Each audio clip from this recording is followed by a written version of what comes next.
আল্লাহ বলেন যারা বেঈমান কাফির যারা পরকালে তাদের কোনো শান্তি নাই, কবরে যাওয়ার সাথে সাথে তার শাস্তি শুরু হয়ে যাবে, মায়ের শুরু হয়ে যাবে। এই জন্য আল্লাহ কয়, এ মুসলমানের সন্তান, 31 নাইটে আনন্দ উদযাপন করা এটা তোমাদের কাজ নয়, এটা হলো বিজাতি বিধর্মীদের কাজ।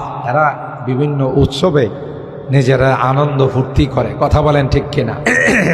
কারণ পরকালে তাদের শুধু শাস্তি আর শাস্তি। এগুলো তোমাদের কালচার নয়, তোমাদের জন্য তো অনন্ত অসীমকালের সুখ শান্তির ব্যবস্থা আল্লাহ জান্নাতে রাখছেন, কথা বলেন ঠিক কিনা? আর দুনিয়া সিজনুল মুমিন ও জান্নাতুল কাফের।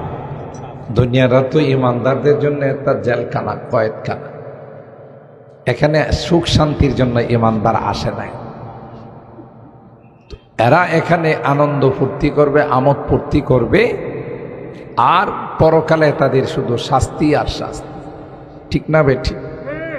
মুহতারাম হাজিরিন, এই আয়াতে আল্লাহ রাব্বুল আলামিন এই জাতীয় নিয়ামত পাওয়ার পর যারা নিয়ামতের শুকরিয়া আদায় করে না তাদের কি ভয়াবহ পরিণতি হবে এই বিষয়ের উপর এখানে আলোকপাত করা হয়েছে। তো হযরত মুসা পয়গম্বরের চাচাতো ভাই ছিল, এবং বড় দিনদার ছিল, বড় নেককার ছিল, খারো। কিন্তু দুনিয়ার লাইনে এমটি পকেট ছিল, টাকা পয়সা জিরো, কিচ্ছু ছিল না। আল্লাহ তাআলা তাকে ধন দৌলতের মালিক বানাইছে, প্রচুর পরিমাণে টাকা পয়সার মালিক।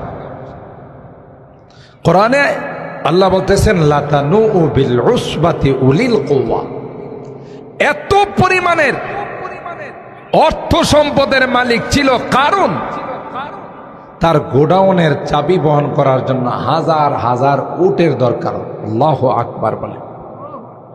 অল্প স্বল্প টাকা পয়সার মালিক ছিল, শুধু চাবি বহন করার জন্য লাতানু বিল উসবাতি উলিল কুওয়া, শক্তিশালী বিশাল উটের জামাত শুধু চাবি বহন করার। কে আস্তে আল্লাহর নাফরমানি শুরু।